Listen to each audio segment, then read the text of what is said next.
71 millions d'euros. C'est ce que représentait le marché du livre du développement personnel rien qu'en France entre 2021 et 2022. En 2022, le développement personnel, c'est 32% du marché du livre français. Ces chiffres, on peut les interpréter de deux façons. La première interprétation, c'est que les livres de développement personnel fonctionnent et que c'est pour ça que les gens en achètent. La deuxième interprétation, c'est que les gens sont désespérés et à la recherche d'une solution facile pour changer leur vie.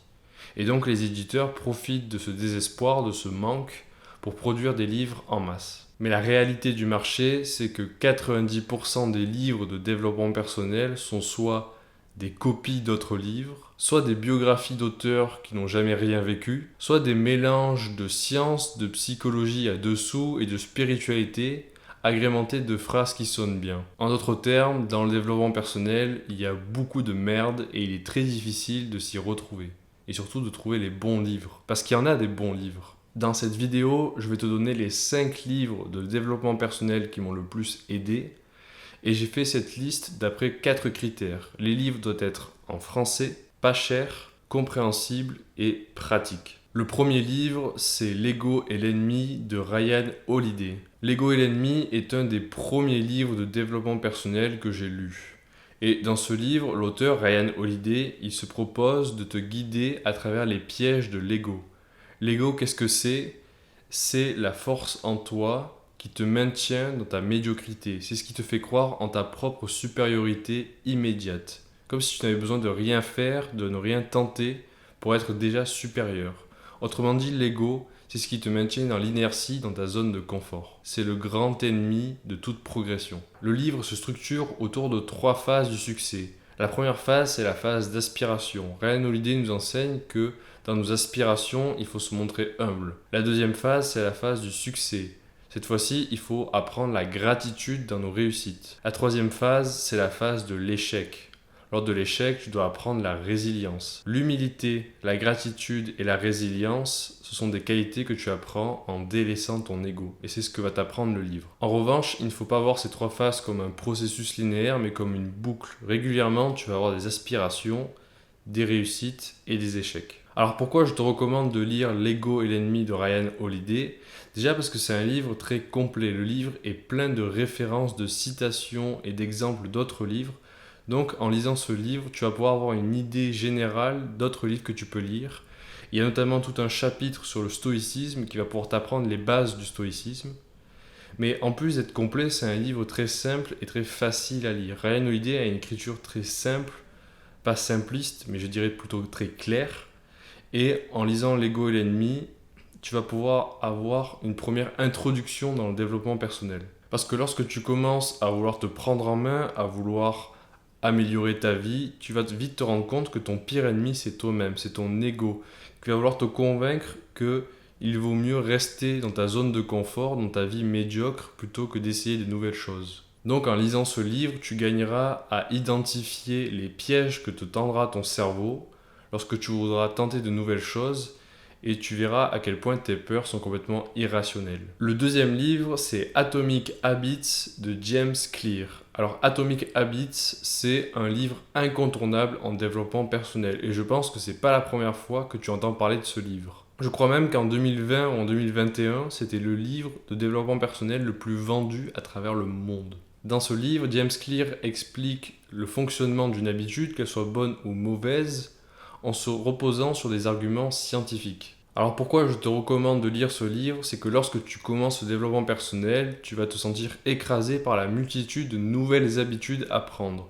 Tu vas devoir tout à coup méditer, écrire dans un journal, faire du sport, manger mieux, dormir 10 heures par nuit, arrêter toutes les mauvaises habitudes. Ça va te paraître beaucoup d'un coup. Et donc avec Atomic Habits, tu apprends à intégrer dans ton emploi du temps une habitude à la fois et de la manière la plus facile possible, jusqu'à ce que ça devienne naturel pour toi. Mais honnêtement, je ne te recommande pas ce livre tellement pour le processus sur comment intégrer une nouvelle habitude dans ton emploi du temps. Je te le recommande surtout pour obtenir une foi en ta capacité de progresser. Atomic Habits, c'est pas seulement une explication des habitudes, c'est une démonstration à base scientifique de ta capacité à progresser et à atteindre des sommets. Tu dois avoir foi en tes capacités de progression, sinon tu ne feras jamais rien. Tu dois avoir cette foi avant d'agir. C'est celle qui te fera agir justement. Et donc, en lisant Atomic Habits, j'ai repris foi en ce principe qui est celui de la boule de neige, de l'accumulation de résultats. Parce qu'une habitude, ça n'ajoute pas seulement 1% à chaque fois. C'est pas une addition, c'est une accumulation. Parce que le piège de l'habitude, c'est pour ça que la plupart des gens ne tiennent pas leurs bonnes résolutions en début d'année, c'est qu'une habitude, elle ne montre pas des résultats dès le départ. Au début, la courbe va être assez plate comme ça. C'est le moment où tu prends l'habitude. Et puis, il va y avoir un moment où d'un coup, ça va augmenter verticalement sans que tu t'y attendes. Et moi, j'ai vu ça en faisant du sport pendant 1 an tous les jours. Je voyais pas vraiment de résultats. Et tout à coup, au mois de février, tout le monde commence à me dire que je suis musclé, que j'ai pris des bras et compagnie. Alors que ça faisait 1 an que j'étais à la salle de sport. Et d'ailleurs, si ça peut te motiver, c'est grâce à Atomic Habits que je me suis mis au sport ou que j'ai commencé à faire des vidéos YouTube. J'ai appliqué les principes du livre pour rendre le fait d'aller à la salle de sport ou de faire des vidéos le plus intuitif, le plus facile possible. Sinon, le livre est très facile à lire. En plus de ça, il est illustré. Et encore aujourd'hui, je lis quelques chapitres par-ci par-là du livre pour me rappeler comment fonctionnent les habitudes. Le troisième livre, c'est No Script de MJ DeMarco. No Script ou Unscripted en anglais est sûrement le livre le plus important que j'ai lu en 2023, ou en tout cas jusqu'à présent. Dans ce livre, MJ DeMarco te propose un guide complet sur comment devenir un entrepreneur indépendant financièrement, temporellement et géographiquement. Pourquoi je te recommande ce livre? C'est parce que ce livre, c'est le guide ultime de l'entrepreneuriat. Il aborde tous les aspects, et pas seulement financiers, pas seulement le fait de créer une entreprise. Il aborde tous les aspects, la croyance, la consommation des médias, tes habitudes, est-ce que tu dois te marier ou non. Il aborde tous les aspects de la vie d'entrepreneur. En plus de cela, MJ DeMarco, c'est un grand fan d'organigrammes et de systèmes. Tout est systématisé pour que tu puisses comprendre et appliquer ce qu'il dit le mieux possible. Et j'ajouterais que ce qui fait le sel de ce livre, c'est toutes les histoires qui illustrent ses arguments. Il raconte souvent des histoires personnelles qui sont souvent marrantes et qui en même temps te donnent une idée très claire de ce qu'il veut dire. Tu verras, c'est un livre sans concession, sans filtre et qui verse dans le politiquement incorrect. Mais c'est justement pour ça que j'ai autant apprécié le livre. Le livre va directement, contrairement à d'autres livres pour devenir riche qui font de l'emballage, de l'abstraction, qui veulent pas vraiment dire ce qu'ils veulent dire parce qu'ils ont peur. Là, MJ DeMarco, il y va à fond. D'ailleurs, l'auteur lui-même n'hésite pas à certains moments à tacler indirectement les autres auteurs de livres pour devenir riche et c'est, je veux dire, assez jouissif. Si le livre est assez long à lire, je pense que tout le monde, en tout cas tous les aspirants entrepreneurs, devraient lire au moins la première partie du livre sur le script. Attention toutefois à ne pas faire la même erreur que moi, c'est-à-dire d'attendre d'être prêt à être entrepreneur, d'avoir une idée de produit ou de business pour lire le livre. Tu devrais lire le livre le plus tôt possible, parce que c'est un livre, une fois que tu l'auras lu, qui va travailler en arrière-plan dans ta tête. C'est pas un livre que tu vas appliquer forcément directement. C'est un livre qui va semer des idées en toi et qui va faire que progressivement tu vas te muter en entrepreneur. Donc le plus tôt tu liras ce livre, le mieux ce sera, mais je te déconseille en revanche de lire les autres livres de MJ DeMarco, qui sont L'autoroute du millionnaire, The Millionaire Fastlane, et La course au rat. The Millionaire Fastlane, c'est le livre qui est sorti avant No Script. La course au rat, c'est le livre qui est sorti après, il y a eu 3 livres. Et pourquoi je te déconseille de lire ces 2 autres livres? Parce qu'en fait, ce sont seulement des copies, des reprises de No Script.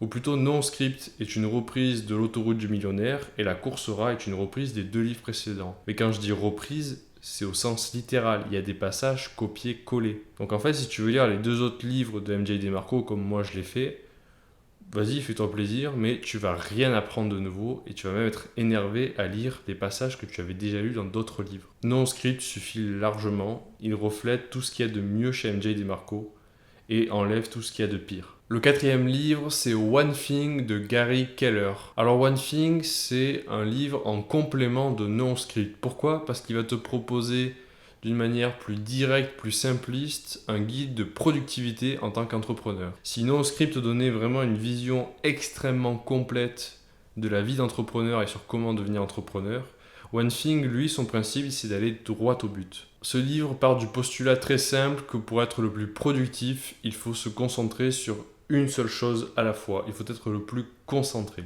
Alors en ayant lu le titre et en ayant écouté ce que j'ai à dire sur le livre, tu peux te dire que bon, t'as peut-être pas forcément besoin de lire ce livre. T'as compris le principe de faire une seule chose à la fois. Il n'y a pas besoin de lire 200, 300 pages pour le comprendre. Et je suis d'accord avec toi, c'est assez simple à comprendre. Mais le livre, il passe plus de temps à te démontrer pourquoi tu n'appliques pas ce principe, quelles sont tes fausses croyances qui t'empêchent d'appliquer le principe, qu'à seulement t'expliquer le principe de one thing, d'une seule chose à la fois. Le but du livre, c'est de démonter les croyances qui t'empêchent d'être productif, qui t'empêchent d'appliquer ce principe pourtant si simple que tu as compris juste en lisant le titre. Et donc je te recommande de lire ce livre si tu as du mal à être productif, si tu procrastines beaucoup, ou si tout simplement tu as des fausses croyances qui t'empêchent d'être aussi productif que tu le souhaiterais. Et je te le recommande aussi parce que c'est un livre extrêmement simple. C'est un livre qui applique dans sa forme le principe qu'il énonce dans le fond.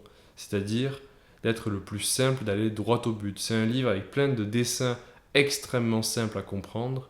Et c'est pas un livre qui va perdre du temps à raconter différentes histoires ou à te donner plusieurs arguments pour te convaincre. C'est pas un livre qui paraphrase. C'est vraiment un livre qui va droit au but. En attendant de lire le livre ou si tu n'es pas encore convaincu que tu devrais lire ce livre, je t'invite à regarder ma vidéo sur le livre One Thing.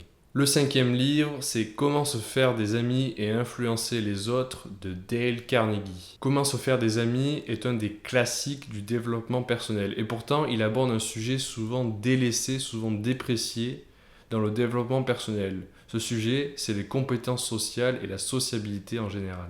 Alors je te conseille de passer au-delà du titre, Comment se faire des amis, parce que le livre, il ne s'adresse pas seulement à ceux qui n'ont pas d'amis, mais aussi et surtout à ceux qui voudraient améliorer leurs compétences sociales, améliorer leur capacité à convaincre l'autre et à l'influencer. C'est notamment un bon livre pour la vente par exemple. Pourquoi je te recommande ce livre? Parce qu'il a profondément changé ma relation aux autres. Avant de lire ce livre, ma relation aux autres se limitait à l'essentiel. Bonjour, au revoir, merci. Et j'étais assez fermé. Je regardais pas dans les yeux, j'adressais pas la parole, ou quand je parlais à quelqu'un, j'étais les bras croisés comme ça, je regardais ailleurs. J'essayais de raccourcir le plus possible la conversation. Et du moment que j'ai lu ce livre, pas au moment où je l'ai fini, mais du moment que j'ai commencé le livre, j'ai vu des changements réels dans ma manière d'approcher les autres. Tout à coup, je me suis mis à être plus ouvert aux autres et même à me faire des amis. Je me suis mis par exemple à me faire des amis à la salle de sport, c'est-à-dire que peu importe l'heure à laquelle je vais, j'ai au moins une personne à qui parler. Mais je me suis aussi mis à me faire des amis au marché du coin ou au travail. Et je te conseille vivement de suivre à la lettre les instructions au début du livre. Il y a beaucoup de livres de développement personnel qui ont des instructions qui sont un peu inutiles et qui prennent beaucoup de temps, mais celles-là, il faut que tu les suives. Elles sont très simples et si tu ne les suis pas, tu vas vite oublier le livre et tes compétences sociales vont revenir à leur point de départ. C'est l'erreur que j'ai faite. J'ai d'abord lu le livre en mai, puis le reste de l'année, je suis resté tout seul dans ma chambre et j'ai arrêté de parler aux gens.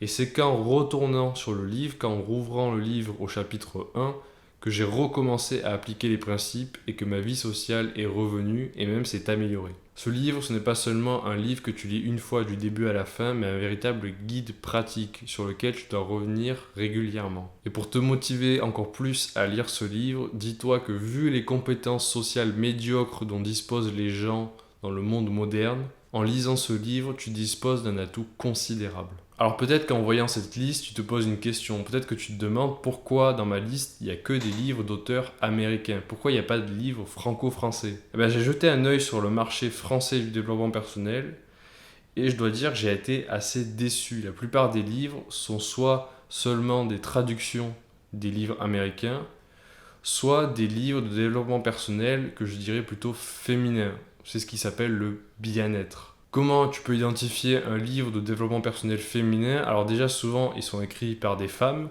Et au-delà de ça, ce sont des livres catégorisés comme bien-être, c'est-à-dire qui se concentrent sur notre capacité à être heureux, sur notre bonheur, sur l'aspect émotionnel. A l'inverse, un livre de développement personnel masculin va se concentrer plus sur la productivité, sur les bonnes habitudes et sur la mission. Parce que je te rappelle, le pôle féminin, le but, c'est d'être heureux, c'est l'émotion qui compte. Et le pôle masculin, son but, c'est de réaliser sa mission. Et c'est pour cela d'ailleurs que je te conseille pas seulement de lire les livres et de passer à autre chose, mais de véritablement t'exercer, de prendre des notes, de les relire et de régulièrement revenir littéralement sur le livre en entier et de t'exercer le plus possible. Je pense par exemple à Atomic Habits ou à Comment se faire des amis. Ce sont des livres que tu dois appliquer dans ta vie. Un autre conseil que je peux te donner, c'est que si tu trouves que les livres sont trop chers, tu peux les prendre soit en anglais, soit sur Kindle, soit les deux. Tu verras, ça va énormément réduire les coûts. Et pour rappel, je ne t'ai donné ici que les livres de développement personnel les plus accessibles et en français qui m'ont aidé. Il y a une multitude d'autres livres seulement en anglais ou trop complexes pour commencer lorsque tu es au début du développement personnel. Mais si tu aimerais que je parle plus en profondeur d'autres livres, n'hésite pas à commenter ou à laisser un j'aime. Et de manière plus générale, tu peux t'abonner à cette chaîne si tu as apprécié la vidéo. C'est le meilleur moyen de soutenir mon travail gratuitement. Je te laisse avec ma dernière vidéo. Salut!